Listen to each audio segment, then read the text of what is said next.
দেখুন তরমুজের রং মিশিয়ে বেচতেছে কিভাবে ধরা পড়ে গেল। ভাই ভাই বেপারিলা তুলে এতে ভাই বেপারিলা তুলে এতে তাহলে তুই এক কাজ কর ব্যাপারীকে ডেকে নিয়ে আয়। ঠিক আছে ভাই আমি দেখে নিয়ে আসছি। আসসালামু আলাইকুম ভাই। ওয়ালাইকুম সালাম। ভাই ধরেন তো। আতেন আতেন এই দেই আমাদের তরমুজ ভুই। ও আচ্ছা আচ্ছা, এটা আপনাদের? আতেন আমার পিছন পিছন আতেন আতেন ভাই আতেন আমার উত্তর দই ধরতে নেবো চলে চলেন উত্তদের এই যে তুলে আইতি। দেখ ভালো করছিস। এটাই কি আপনার সেই তরমুজের ক্ষেত যার জন্য ফোন করেছিলেন? জি ভাই আমি ফোন করেছিলাম। তা রাস্তায় আসতে কোনো সমস্যা হয়নি তো? না না, কোনো সমস্যা হয়নি। তো আপনি এখানে কত বিঘা তরমুজ চাষ করছেন? এই সব মিলে 5 বিঘে মতন। 5 বিঘা? তা হবে। ভাই এই যে মাঠটা দেখতে পাচ্ছেন, এই মাঠের মধ্যেই আমার তরমুজটা সবচেয়ে ভালো হয়েছে। আর মুন্সিগঞ্জে আমার এই তরমুজ খুব ভালো চলে। হয় ভাই আমাদের তরমুজ খুব বলো বলো, আমার উত্তর খুব যত্ন তলে তরমুজ। আচ্ছা আমি আপনাদের তরমুজ দেখাচ্ছি। এই দেখেন এটা একটা তরমুজ দেখেছেন, এটা 10 কেজি মতন হবে না। এই যে আরেকটা দেখেন। আমার উত্তরদের যত্ন তলে এল্লা তাই তেলাম যত্ন তলে না, আমার উত্তর খুব ভালো, আমার উত্তর খুব যত্ন তলে তরমুজ খুব মিষ্টি হবে না, আর ভিতরে একদম টকটকা লাল। কিন্তু আমরা মাল না একদম টকটকা লাল। কিন্তু আমরা মাল না দেখে নেব না, কেটে দেখাতে হবে। কি যে বলেন না ভাই, আমি কি মাল না কেটে আপনাকে দেবো? এই এই যে উত্তর ছুরি দে। কাটেন। আমি এখন আপনাদের দেখাচ্ছি। এই যা যা। ভাই ওই যে পাত্র তিল বেলা যাচ্ছেন না, হ্যাঁ। ওই পর্যন্ত আমাদের জমি। ও আচ্ছা, এ তো অনেক জমি। থমাল উত্তাদের এই দেখেন ভাই তরমুজ কি পরিমাণ লাল দেখেছেন? ওরে আল্লাহ, ভাই দেখেছেন? আমার 20 বছর জীবনে এমন লাল তরমুজ আমি দেখিনি। কালার তো দারুণ, বাজারে নিলেই বিক্রি হয়ে যাবে। আপনারা যে শুধু লালটুকু দেখছেন, এই তরমুজ বিরাট মিষ্টি। কেউ যদি একটা কেনে, ও পরের বার এসে 3টে কিনে নিয়ে যাবে। তরমুজ তো মাশাল্লাহ ভালোই দেখছি। তো আমরা আপনার 5 বিঘা জমির সমস্ত মালই নিতে যাচ্ছি। তো কত টাকা নেবেন বলেন?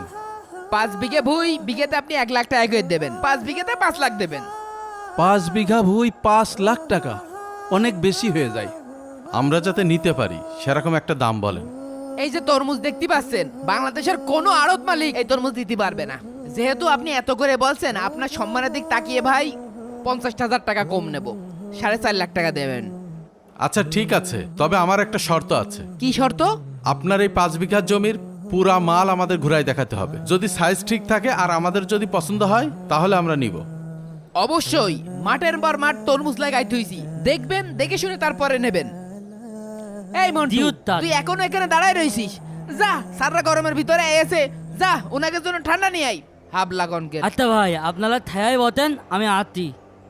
দেখেন ভাই, ঘুরে ঘুরে দেখেন। ভাই, হুম, এই তরমুজ আলাদ দেখে আমার খুব বেশি সুবিধার মনে হচ্ছে না। কেন?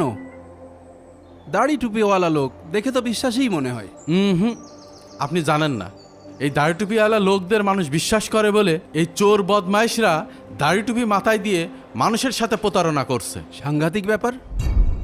ভাই তরমুজ বই কিরাম দেখলেন? ভাই আপনার এই পাশটা দেখলাম তরমুজ কিছুটা কম আছে। হা, কি যে বলেন না, আমার ভুইতি তরমুজ কম। শোনেন, আপনারা দুইজন নিশ্চিন্তে থাকেন। 4.5 লাখ টাকা দিয়ে যদি আমার এই তরমুজ নেন, নিশ্চিন্তে মনে করেন 9 লাখ টাকায় বিক্রি করতে পারবেন চোখ বুঝে। তরমুজের কালারটা দেখেছেন না? খুব ভালো কালার। এই যে এই ভাই, তরমুজ পাওয়া যায় না চলে সচরাচর। আইতি। এই দে দে দে, স্যারকে ঠান্ডা দে। আগে ঠান্ডা খেয়ে নেন। ঠান্ডাটা খাওয়িয়ে যেভাবেই হোক স্যারের কাছে তরমুজগুলো বিক্রি করে দিতে হবে। স্যার এই নেন ঠান্ডা খান। ভাই, আপনার এই পাশের জমির কয়েকটা তরমুজ কেটে দেখাতেই হবে। এই রে, এই সাইডের তরমুজগুলো তো সব কাঁচা কাঁচা নষ্ট তরমুজ। হ্যাঁ দেখাবানে, অনেক কোনো টেনশন করেন না, দেখাবানে। চলেন চলেন। এই শোন, ওই উত্তর পাশের তরমুজ যদি দেখতে চাই তাহলে তো কট খেয়ে যাবানে। উত্তর পাশের তরমুজ সব কাঁচা। তুই এক কাজ কর, ওই স্প্রেটা নিয়ে আয়। আর আমি যখন তরমুজ কাটবো, তুই তখন ওকে ব্যস্ত রাখবি। ঠিক আছে ভাই, আমি ওদের ব্যর্থ